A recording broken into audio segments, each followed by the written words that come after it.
Welcome to Dunsford, England, and the South Instow and Company Aerial Transport. Welcome aboard, please.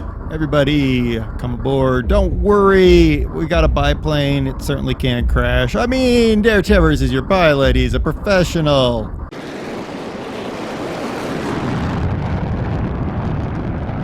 Hello, everybody. Welcome aboard. Welcome to Dunsford, England. Not the Top Gear test track, sadly.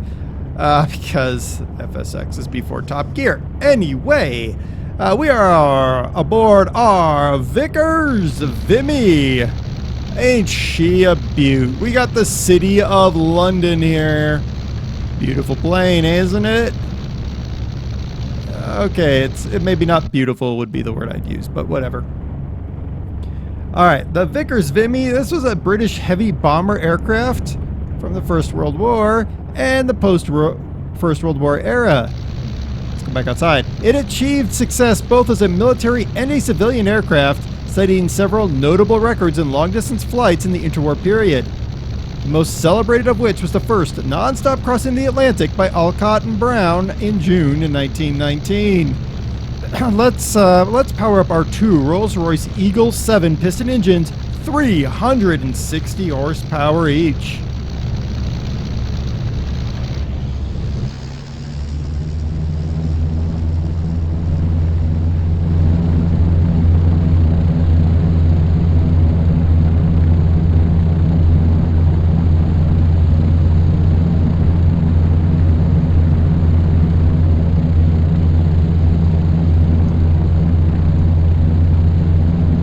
Just like that, we're in the air. Look at that beautiful bird. Look at that. She's beautiful. Beautiful, I tell you. Beautiful. Let's not hit a tree. All right. We're good. Ooh, she's loud. The war ended before this aircraft could be put into operational service. It only reached full service status in July 1919 when it entered the service with the 58th Squadron in Egypt. The aircraft served as the main heavy bomber force of the RAF for much of the 1920s. The Vimy served as a frontline bomber in the Middle East and in the UK until it was replaced by the Vickers Virginia, but it continued to equip special reserve bomber squadrons such as the 502 Squadron at Aldergrove in Northern Ireland until 1929. Woof. While the most significant record was the first non-stop crossing of the Atlantic by Alcott and Brown, the aircraft, by the way, is in the London Science Museum, there were several others of note. In 1919, the Australian government offered £10,000. What happened to our engines? Whatever. Offered £10,000 for the first all-Australian crew to fly an aeroplane from England to Australia. Keith McPherson Smith, Ross McPherson Smith, and mechanics Jim Bennett and Wally Shears completed the journey from Hounslow Heath Aerodrome to Darwin via Singapore and Batavia on 10 December 1919. Now their aircraft, registration GEAOU or Golf Echo Alpha Oscar uniform, is preserved in a museum in Smith's hometown of Adelaide, Australia. The trip from Darwin to Sydney took almost twice as long as the flight to Australia.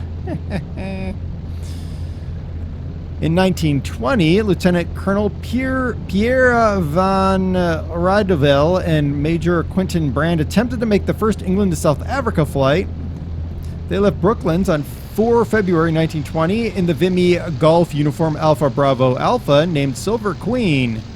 They landed safely at Heliopolis, but as they continued the flight to Wadi Halfa, they were forced to land due to an engine overheating with 80 miles still to go.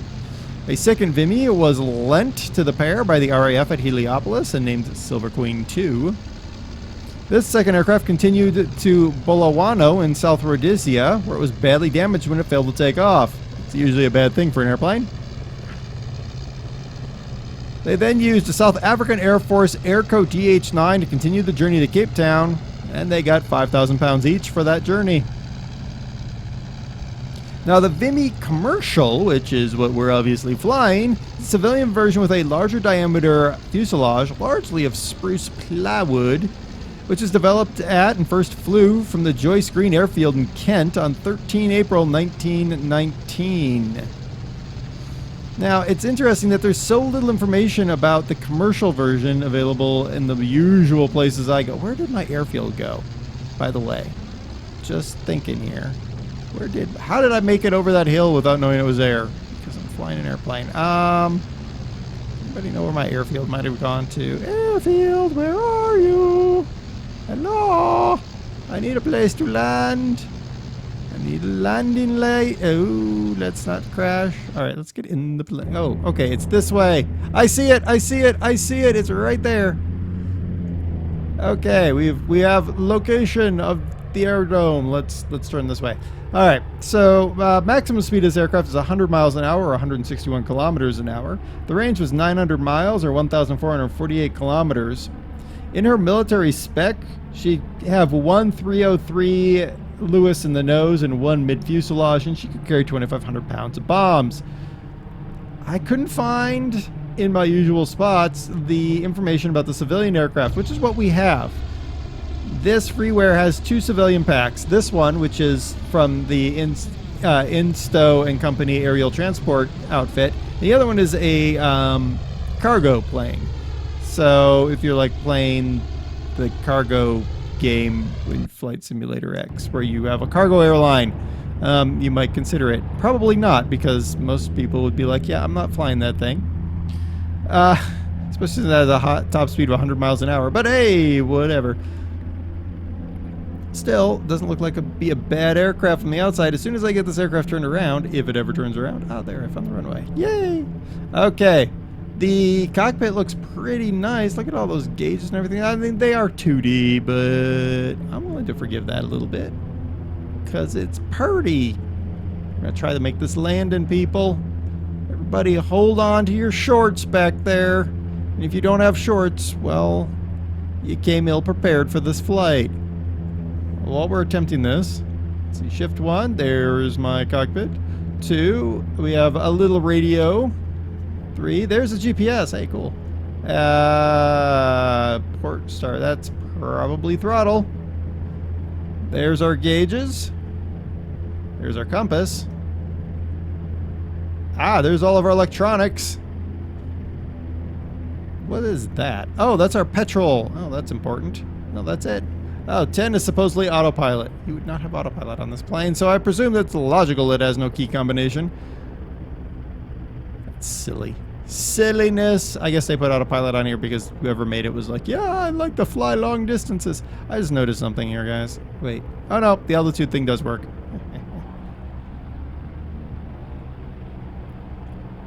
All right. Let's see if we can make a nice gentile landing back at Dunsford. Can we do it?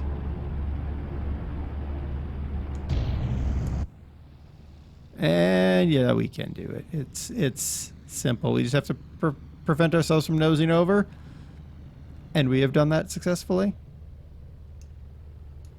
Wait, we're back in the air again. Why are we in the air again? Why are we not in the air again? What is going on? Can I stop the airplane? I don't know. These are all questions that are very important to us. I don't think there are actually brakes on this plane. That would make sense. Hey, look at the wicker seats. That actually is accurate. Early planes had wicker seats, people. Wicker seats. Not exactly crash-worthiness standards, but hey, whatever.